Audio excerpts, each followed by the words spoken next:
প্রিয় বন্ধুগণ, আসসালামু আলাইকুম। আজকে আপনাদের কমন ঔষধ সিবিট সম্পর্কে আলোচনা করব। সিবিট 250 এমজি ট্যাবলেট। এই ট্যাবলেটটি ভিটামিন সি জনিত হয়ে থাকে। এর উপাদান হচ্ছে অ্যাসকর্বিক অ্যাসিড। সিবিট ট্যাবলেটটি বিভিন্ন কোম্পানি বিভিন্ন নামে বের করছে। এই ট্যাবলেটটি ছোট বড় সবার কাছে জনপ্রিয়। সিবিট ট্যাবলেটটি বাংলাদেশের স্বনামধন্য প্রতিষ্ঠান স্কয়ার ফার্মাসিউটিক্যাল লিমিটেড দ্বারা প্রস্তুতকৃত। সিবিট ট্যাবলেটটি অনেক ক্ষেত্রে ব্যবহার করা যায়। স্কারবি রোগের জন্য ভিটামিন সি ব্যবহার করা হয়ে থাকে। এছাড়াও মুখে বা গালে ঘা ক্ষত স্থান থাকলে ইহা ব্যবহার করা হয়।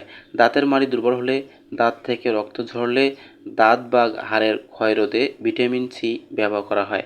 শরীরের বিভিন্ন টিস্যুতে আঘাত হানলে, ঠান্ডার প্রভাবে কোনো রোগ হলে, হাড়ের ফাটল হলে, বিভিন্ন প্রকার আলসার হলে ভিটামিন সি ব্যবহার করা হয়ে থাকে। এছাড়াও ডাক্তারেরা সার্জিক্যাল অপারেশনের পর সিবিট ট্যাবলেটটি ঘা শুকানোর জন্য প্রেসক্রিপশন করে থাকে। অনেক ক্ষেত্রে ক্যান্সার বা স্ট্রোকের ঝুঁকি কমাতে এই ভিটামিন সি ব্যবহার করা হয়ে থাকে। এই ট্যাবলেটটি 1 থেকে 4 বছরের শিশুরা দিনে হাফ খাবে। 4 থেকে 12 বছরের বাচ্চারা দিনে একটি করে 2টি ট্যাবলেট খাবে। 12 থেকে 12 ঊর্ধ্বে যাদের বয়স তারা দিনে 2টি থেকে 4টি ট্যাবলেট খেতে পারবে। সিবিট ট্যাবলেটটি খালি পেটে খাওয়া উচিত নয়। যে কোনো ট্যাবলেট ডাক্তারের পরামর্শ অনুযায়ী খাবেন। ঔষধ ক্রয় করার আগে মেয়াদ উত্তীর্ণ হয়েছে কিনা তা দেখে নেবেন।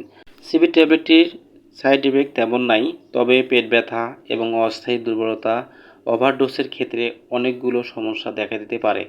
গায়ে পায়ে ব্যথা, কিডনিতে পাথর, কিডনিজনিত সমস্যা, মাথা ব্যথা, বমি ভাব, এমনকি প্রস্রাব হলুদ হতে পারে। তো বন্ধুগণ, এই ভিডিও আপনাদের কেমন লাগলো অবশ্যই কমেন্ট করে জানাবেন। তো বন্ধুগণ, আজকের মতো এখানেই শেষ করলাম। আল্লাহ হাফেজ। ভালো থাকবেন সবাই।